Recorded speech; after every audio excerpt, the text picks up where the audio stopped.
Hi folks, I'm Matt and welcome to another Saturday morning Samoflange. Let's get this started, folks. Alright, so this month I'm still going through actors and my favorite movies for those actors.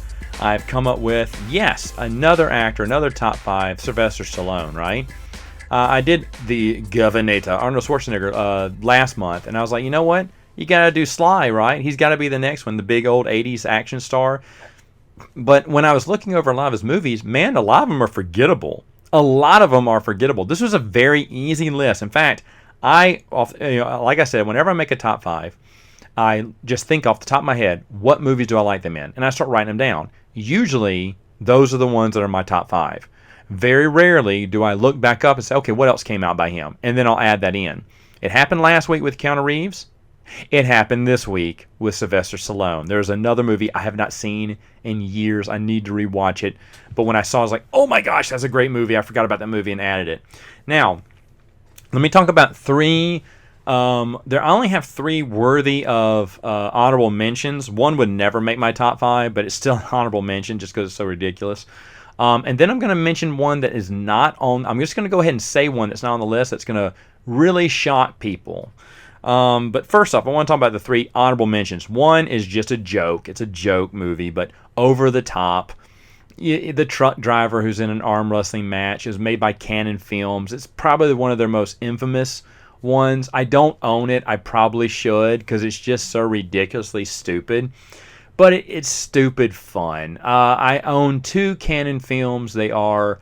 what is the name? Alex Quartermain. The 2 Alex Quartermain movies they made, which are Alex Quartermain is who Indiana Jones was based off of. George Lucas used to read Alex Quartermain serials back in the day. He was a big fan of Alex Quartermain, so he decided to make his own little, adventure, treasure seeker, and he made Indiana Jones. Well, Alex Quartermain is public domain, so anyone can make Alex Quartermain movies, and people still do from time to time. I know in the early 2000s, I think, what was it, Luke Wilson did, or someone did, Noah Wiley or something, did Alex Quartermain or something like that. So they still do Alex Quartermain movies. But basically, everyone thinks Alex Quartermain is a knockoff Indiana Jones. It's the other way around. But Alex Quartermain, Canon Films, picked up the rights for nothing, did these movies. We used to love them as kids. There was a sequel that came out. We rarely got to see that because we didn't have it on VHS like we did the other one. So we'd watch the first Alex Quartermain one, and the second one we didn't watch as much. But I bought them both on DVD a long time ago, rewatched them. They're garbage, but they're fun for me. I enjoy them. But they are really hot garbage movies, just like a lot of Canon Films are. This one is also hot garbage, over the top. If you can find it streaming, watch it on streaming. It is worth watching because it's just funny. It's not good, though.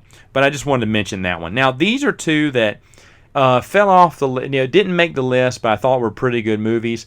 Cliffhanger. Everyone knows Cliffhanger. In fact, I think, what was it? Ace Ventura 2 made fun of Cliffhanger at the very beginning of the movie because it was just so popular back in the day. But it's kind of funny now. Most people watch Ace Ventura 2 and not Cliffhanger, so most people will not get the references from Ace Ventura 2, even though that joke kind of stands on its own, I guess. But Cliffhanger was about a mountain climbing, adventure, and Sylvester Stallone's a mountain climber, and his muscles are really big. Stallone's muscles are always real. And I don't know, it was just a fun movie. Believe it or not, I remember a lot about this movie, not just the opening scene where someone dies. They can't hold on anymore, and because the scene's going to repeat itself later on, but he's going to do them right and save that person. But Cliffhanger is just a very interesting, very fun movie. It is not worthy of my top 5, but if I had a top 10, it'd be in there. It's definitely worthy of an honorable mention. And the last one that I want to, as an honorable mention for me, is Copland. Copland was made by Stallone when he was trying to rejuvenate his career. He was kind of hitting a dead end and kind of being a forgotten action star because he was getting older. And, he just wasn't very believable anymore in the role of the action hero back then, if you can believe it. So this was his comeback movie, I remember. They were talking about it, called Copland. I remember I saw it. It was actually really good. It's the first time he plays a slightly overweight, older person. Now, of course, he's taking on older roles and stuff. but I think this is one of the first times he actually did take on physically an older person, and it's actually a really good film. Obviously not good enough to be in my top 5, but I did consider it. It was in my top 5, to be honest. It was number 5 until I found my number 5 and went, oh no, never mind. And I bumped Copland out. But Copland was a lot of fun. I know there's a scene where, I can't remember, like a gun goes off in close range of him. He's in a boxed car or whatever, and his ears are ringing because of it, because the noise is so loud he can't hear. And so the sound goes mute for a while, for a few minutes, as he's working out the ringing in his ears as he's fighting other villains or doing things. And I thought that was really interesting because, yeah, you see guns go off. I mean, a gun, when it goes off in an enclosed area, it is super loud, and you do have that ringing in your ears. And I never saw that happen before. And if I remember right, I think that's how the scene goes. But I always thought that was really good, and I just never saw that before. I was like, oh, that's very realistic. But Copland is a fun movie, and he's not blowing things up or being super actiony. He's kind of dumpy looking in it. And I remember them saying that was going to be his comeback film, and in a way it was. I mean, he went on to do better films. There's one that really brought him back, but Copland, pretty good. Now, here's where people are going to be pretty pissed at me. There is one movie or series of movies that he did I do not like. I do not like them at all. And there'll be I promise you, everyone in the comments, you're probably going to put this in your top 5. That's totally fine. I can't stand Rambo. I cannot stand it. I remember I watched First Blood and First Blood Part 2 and then Rambo 3. We used to have this place called Video Giant. You could rent 10 videos for 10 days for $10. Great deal. We'd always take advantage of it. And we would just binge watch. This is back before streaming. You could only just rent these movies. So we rented tons of movies, and we just binge watch them all day. And I remember one night we started at dinner and then watched it throughout the night. We watched, back in the day, there were only 3 of them, First Blood Part 2, and Rambo 3. And my roommate, Bruce, really loved the Rambo movies. I mean, he was a huge Rambo fan, and he just could not wait. He was shocked that I'd never seen these movies. He said, "You've never seen Last Blood?" I was like, "No." He went, "Listen, I wanted to see it." I said, "This looks great." And so we watched it, and I was bored to death. I did not think it was cool at all. And we watched. He said, "Well, Last Blood Part 2 is gonna be better. Watch." And I watched it. It just was more the same. Rambo 3 came out. A lot of people don't like Rambo 3. And I thought, I didn't like it, but for the same reasons I didn't like the first 2. I just thought the character wasn't that interesting. He's not very relatable.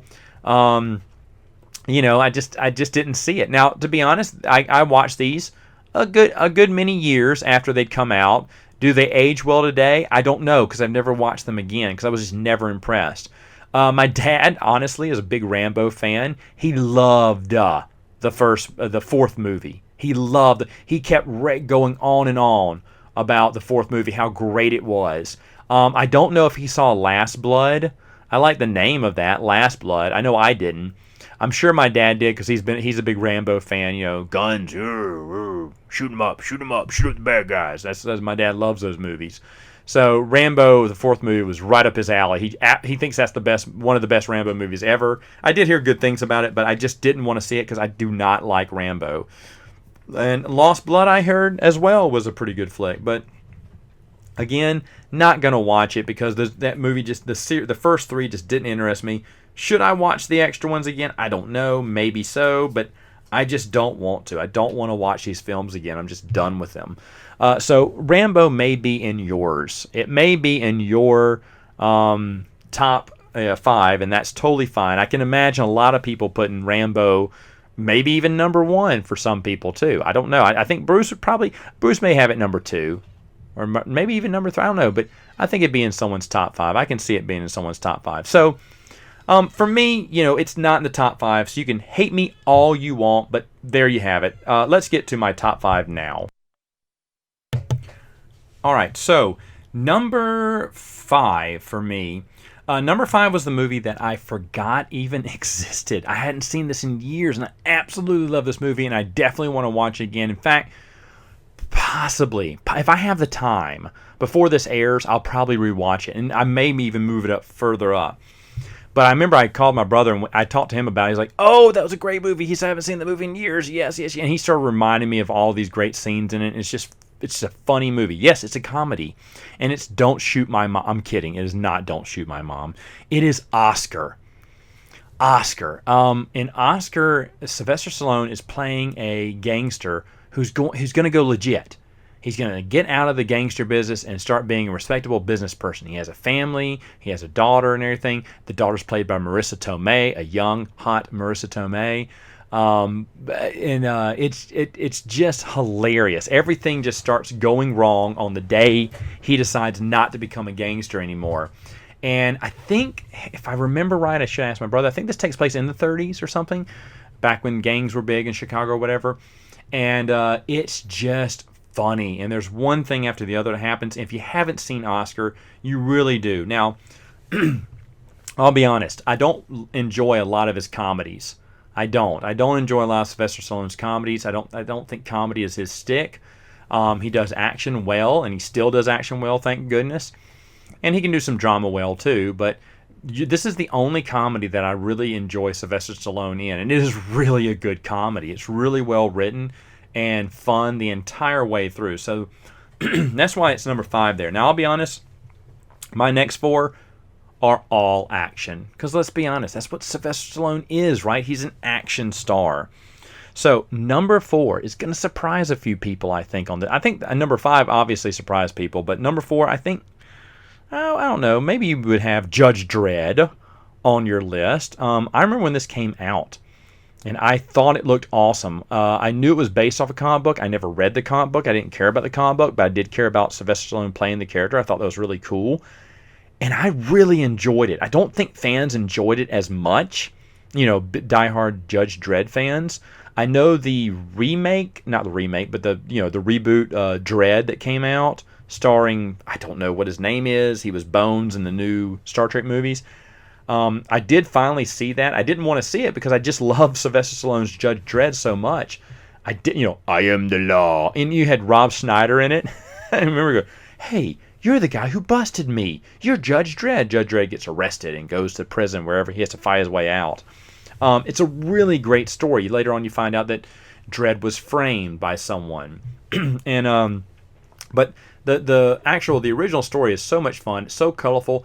I love the Judge Dredd suit. I love the motorcycles that he runs on. I thought the movie was pretty top notch, and I can't remember who his partner was in that, but I enjoyed his partner too. But Judge Dredd overall, it was just a fantastic, really fun film. But anyway, when I saw the new movie come out, I skipped it. I didn't care to watch it because I just thought the first one was just really solid film, and I still enjoyed it. I remember when that Dredd movie came out, I said, "Oh, I need to watch Judge Dredd again." I did, and I had a great time. I was like, "Good. This reminds me why I don't need to watch Dredd." Well, Bruce, one of my best friends, part of the Prince of the Universe podcast, said, "You've never seen Dredd?" He found that out later on. I was like, No. I said, Sylvester Stallone's Judge Dredd is all I need. He said, "Oh, dude, Dredd is so much better." I was like, "Well, I don't know about that," and so he let me borrow it, and I watched it. And I'll be honest, it is a really solid film. I was really impressed by that. That he keeps the helmet on the whole time. That's one of the things that Sylvester Stallone did not want to happen in the movie. He said, "I'll do a Judge Dredd movie, but I ain't wearing that helmet the whole time. You're not covering my face. I want people to see my face," which is why he gets arrested and goes to jail, and you can see his face through most of the movie. Because he didn't want to, cover his face the whole time. And that's the thing with a lot of stars. That's why Spider-Man walks around sometimes without his mask on when he's fighting, out in the open. Because the actors want everyone to see their face, not just have them behind a mask the whole time. I get it. But that's who Judge Dredd is. He sits behind the helmet. And, I almost got his name. Carl something now. I'm thinking about his name now. But anyway, if I believe so, I think he was behind the mask the entire time. He didn't mind wearing the helmet the whole time. So that was very impressive.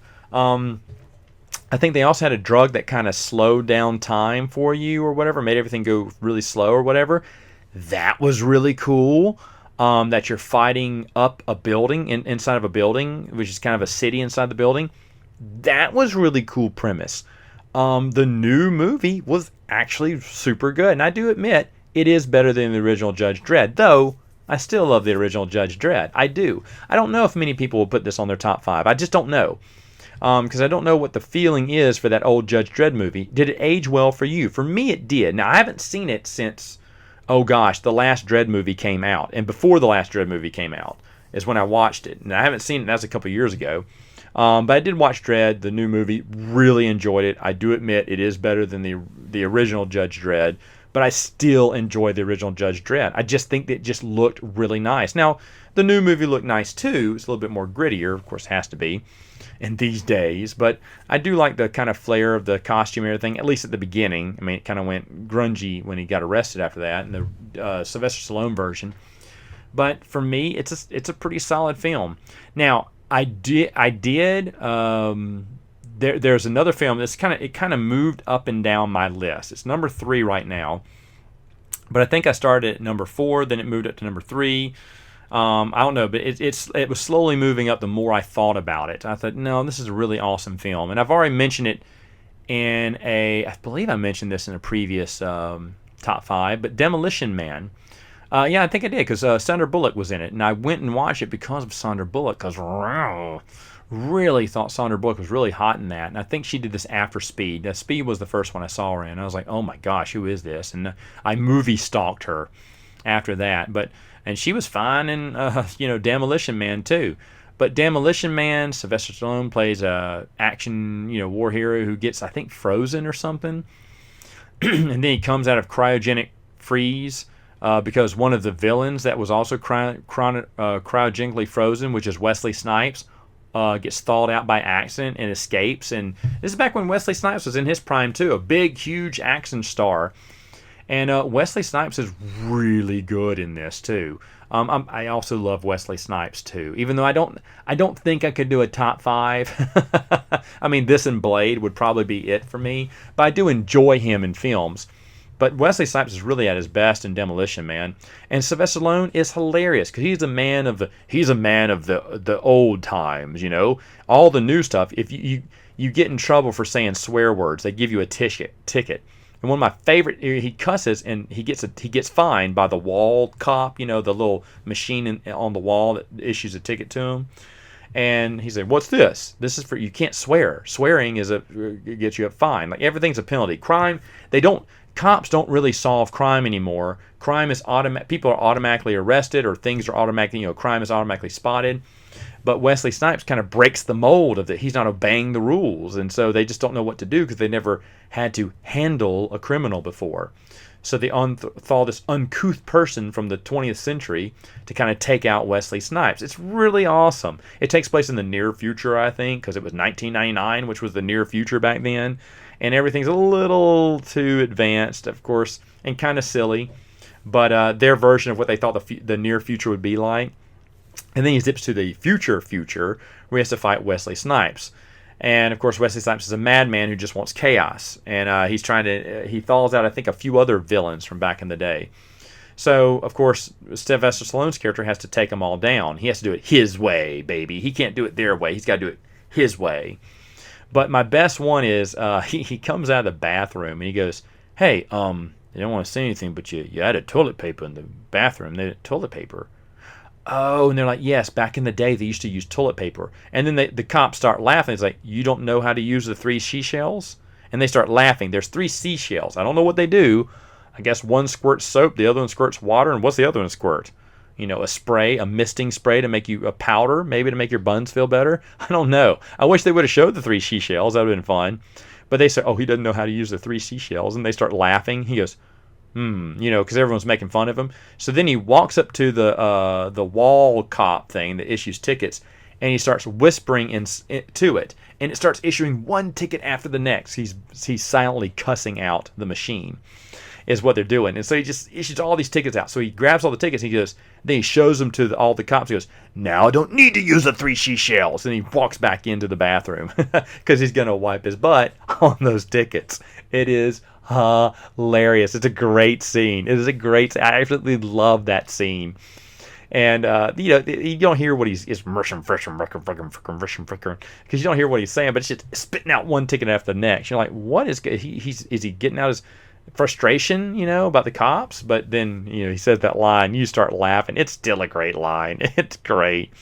I also remember that Taco Bell sponsored this, and Taco Bell was the only restaurant. They won. Sandra Bullock talks about the restaurant wars, which I thought was hilarious. They were wars, and Taco Bell won out. So Taco Bell is the only restaurant you can go to and eat now. So good, good way to put your product placement into a movie, right? This movie was really popular, and of course Taco Bell hyped up on that popularity by Demolition Man cups and on their packaging and stuff. But and who doesn't love Taco Bell? So he goes to Taco Bell, but Taco Bell is not Taco Bell. It's just like this little itsy bitsy nutrition cubes or something. And it doesn't taste very good. It's not that you're sloppy, tacos and burritos and stuff from Taco Bell. And so, if I was Taco Bell, I'd be kind of irked by that. But I don't think they cared. Either way, though, so Taco Bell is the one thing left. Now, if I recall, now that I'm thinking about it, I think Dennis Leary is in this movie. I think Dennis Leary is the underground people who they want to start living like the old days. They don't like all the prim and properness. I want to say this is the same movie. I can't remember now. I just kind of thought about it. I can see Dennis Leary talking about we want buckets of cheese. We want doing his little, we want to smoke 7 packs a day from his No Cure for Cancer stand-up. I think he's in this movie too, because he's part of the underground rebellion that wants to, reshape the world back to the days that, of course, back to the days that Sylvester Stallone lived in. So there's all this going on. Of course, he's going to take down the villain, but it's just a fun movie. Absolutely love the movie. Think it's great. Wesley Snipes has blonde hair too, which I thought, that's weird. Why would he have blonde hair? But he's a villain. It makes him stand out. It makes him very memorable. I think he had like contacts in his eyes too. His eyes were some kind of weird color too, if I remember. But he was just a really good villain in this. So overall, Demolition Man, really good. Didn't mean to talk about it for this long, but it's actually a really good film. All right, so my next two are not going to be a surprise. In fact, I'm pretty positive everyone would have these two in their top 5 Sylvester Stallone films, so let me know in the comments if you do. Number 2 for me is The Expendables. Oh my gosh, I mean, he really hit gold again. Sylvester Stallone did Expendables and brought back all the characters, all the action stars from the 80s and put them in a kick-ass movie. It was really awesome. Really awesome. It was just so cool seeing them all back, all the old 90s stars or all the stars of yesteryear come back. I think even Chuck Norris makes an appearance in the second one, and Wesley Snipes is in the third one. And Wesley Snipes even makes a joke about him being in jail for tax evasion. That was really good, really funny. I can't believe he joked on himself there, but that's really nice. I think Wesley Snipes is someone who wants to really break back into Hollywood. It's sad because he was on top of his game back in the day, but I also heard he was kind of a diva. And then he got kind of knocked down pretty hard from that, and then, of course, had to go to jail for not paying his taxes. And now he's out. He seems like a more humble dude, and I really hope they give him a second chance because he is enjoyable, especially in the Expendables. My wife fell in love with the Expendables movie. These would be her number 1 by far. I need to rewatch these again, and she wants to watch them again because she loves the Expendables. She does not play when it comes to her Expendables. In fact, it made her a Dolph Lundgren fan. She loves Dolph Lundgren. Absolutely loves him because of Expendables. So all those characters, those are her boys. This is so far from what my wife is a huge Christmas movie Hallmark fan. I'm not kidding. When they do Christmas in July on Hallmark, she records. I still have Hallmark Christmas movies on my DVR that I may not delete because she wants to watch them. Because she loves Hallmark Christmas movies. That is a far cry from what the Expendables are, okay? Far cry. But she loves each and every Expendables. And when movies give you the Expendables, themed cup and popcorn, she wouldn't throw away the cup for months. For months, she would not throw away that stupid cup. I finally threw away the cup one day. But she would just wash it out and drink from it because, yes, it's one of those little paper cups, decent paper cups. But after a while, it's going to go bad. She just loved it because it had all the Expendables on it, so she kept it. But she was a huge Expendables fan and still is today. I'm glad they didn't make any more. I think 3 was their limit. They were kind of getting repetitive, and 3 wasn't the best. If I remember right, 3 was the worst of the 3. But I'm fine that they did it. I'm fine they did it. Arnold made an appearance back then. I think he was the governor still, so it was hard for him to get off at the time, if I remember. Bruce Willis was in it for the first 2, dropped out of the third one, which is why Mel Gibson took back in. But Bruce Willis kind of was, he wanted tons of money for a small appearance, and I think he and Sylvester Stallone still aren't talking because of that. They used to be good friends, but I don't think they are anymore because Sly was not happy with Bruce Willis's uneven, unjust demands for more money with a small scene. So, but the movie's overall really good. They're all real muscles, I mean, Sly Stallone gets into probably some of the best shape of his life. That dude is no slacker when it comes to getting in shape. But he is just bulging, like Arnold Schwarzenegger was in Predator. He is bulging in the Expendables movies. But the Expendables movies, all of them are really solid movies. I mean, the first 2 at least. 3 has some great scenes in it, but overall, but it's really awesome, well worth your time. In fact, I wouldn't be opposed to rewatching him now. In fact, if the missus was hearing me do this podcast, she would say, okay, let's watch him now, because she's a big fan. But the Expendables, I'm going to say, are number 2 on my list. Really enjoy them. So what is number 1? Well, number 1 should be no surprise now. There's only one big genre or series of movies he's known for that I haven't mentioned, and that is the Rocky films. Folks, let me tell you something. I refused to watch Rocky for years. I was in my mid to late 20s by the time I finally watched Rocky. Now, there's only 5 Rocky films out back in the day, but my roommate went nuts when he found out I did not watch Rocky. I said, no, I've never seen it. I don't want to see that. I said, I don't like boxing, and I don't care about that movie. I don't care about those movies. He went, oh, dude, they're great. We got to watch them. And so he made me sit down and watch all 5. He had all 5 on DVD or something, a box set. I was like, ugh, okay, fine. Loved them. I think the first one is a solid film. It's fantastic. After the first movie, I was hooked. I was like, okay, let's watch them all. Because I was like on board because I thought the first movie was just solid. The second movie, just as good. A step down, but just as good. The third movie, excellent. Excellent. Mr. T is an excellent. Clubber Lane, I think is his name. Excellent. Mickey, his old coach passes away to motivate him. He's lost his way. He's been soft. But I mean, you really think that Mr. T is going to bust him up? Mr. T's playing Mr. T in this, but this is back in Mr. T's height too. I remember when this came out, when Rocky 3 came out. As kids, we got fiction and reality, mixed up, and we thought that Mr. T, the actual Mr. T, had challenged Rocky. We thought Rocky was a real person too, and they were fighting in this movie, and that's what the movie was. Their fight. I mean, we were kids back then. We didn't realize what was going on. But we all knew Mr. T. But Mr. T is the villain. Oh my gosh, he was always the hero back then, but now he's the villain. Very bold choice there. I absolutely loved it. It's great. Rocky 4 is amazing. It is so super cheesy 80s. They have the 80s robot. He's super rich. It's America versus USSR, the Russians, with Dolph Lundgren, as the Russian. But to be honest, I loved the movie when I first saw it. I was like, man, this is good. I can't believe that 4 is just as good. Because, America, I'm U.S. You're chanting USA at the end, too. You feel so patriotic. No movie has made me feel more patriotic than Rocky 4. You want to punch a Russian. But the house robot is really dumb. It's just so 80s. It is so 80s, but I absolutely love it. And to be honest, that's the best Rocky ever had in life. When you think it's kind of sad. But Rocky's life is just one sad misery, terrible story after the second one, I think he's kind of made some money now. And the third one, he's made money too. So maybe he's gotten rich for the new one. But at the fourth one, he's living in a mansion. His whole family's with him. Everyone's happy. Everyone's together. And the fifth one, things fall apart. Things fall apart for Rocky because they have to get him back down to his, grubby self. He can't be a millionaire anymore. So the fifth one's a little down. It's a little sad. It wasn't the best of the 5. Now, looking back over it, I have a better appreciation of Rocky 5.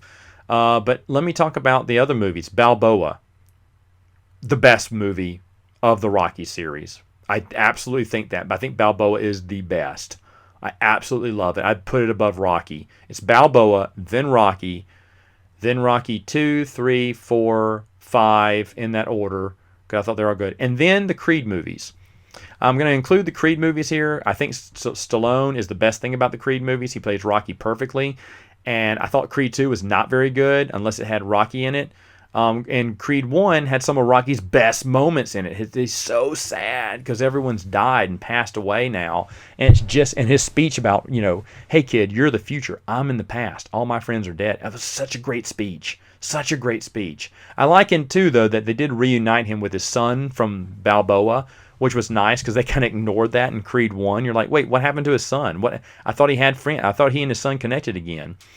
But they kind of wrapped that up in Creed 2. I don't know if there'll be a Creed 3, but he said he's done playing Rocky. He shouldn't be done playing Rocky. Rocky is an excellent character. Creed is not. He's kind of boring. But in fact, if you think about it, Creed is just a remake of Rocky 5. And I don't think it's done as well. I think Rocky 5 was done better than Creed was. That's why Rocky 5, I think, is still better than both Creed movies. I'll hold fast to that, too. You can't convince me otherwise. I do enjoy Creed, the first movie. I thought the second one wasn't as good. It had some good scenes here and there. But Creed is just not as interesting as I wanted him to be. He's okay in the first one. He's just plain out boring in the second one. I mean, there's maybe one thing. Maybe when he's having a baby, he finds out he's having a baby. That's okay. But Rocky is the best part of those movies. The best part of those movies. My wife felt so bad for Dolph Lundgren. I also love that Creed 2. I'll be honest. Creed 2 wasn't as bad because it does a good job keeping Rocky 4 in the continuity. Of course, these movies have to keep Rocky 4 in the continuity because they're dealing with Apollo Creed, his son, and they got to talk about how he passed away. But Dolph Lundgren made a great his appearance, him with Sylvester Stallone in the restaurant together, best scene in the movie. And then that's when I started realizing all the best scenes in the movie didn't have Creed in them. I think there's like one Creed scene that I actually enjoyed. The fight was okay, but I'm not talking about the fight. There's one scene on his own that I enjoyed, where I enjoyed a few more Creed scenes in the first movie. But I still think both those are inferior to Rocky 5. So let me know, what's your top 5? If Rocky's in there, rank the Rocky movies for me. I think Balboa is the best. I think it's just such a solid movie, better than the first movie. I know that may be blasphemy to say, but I did watch them all again. I still think Balboa is fantastic, even though I love all the Rocky movies, and I love the Creed movies too, even though I think they're subpar to the Rocky movies. But let me know about the Rocky movies too. Dude, I could do an entire podcast about the Rocky movies.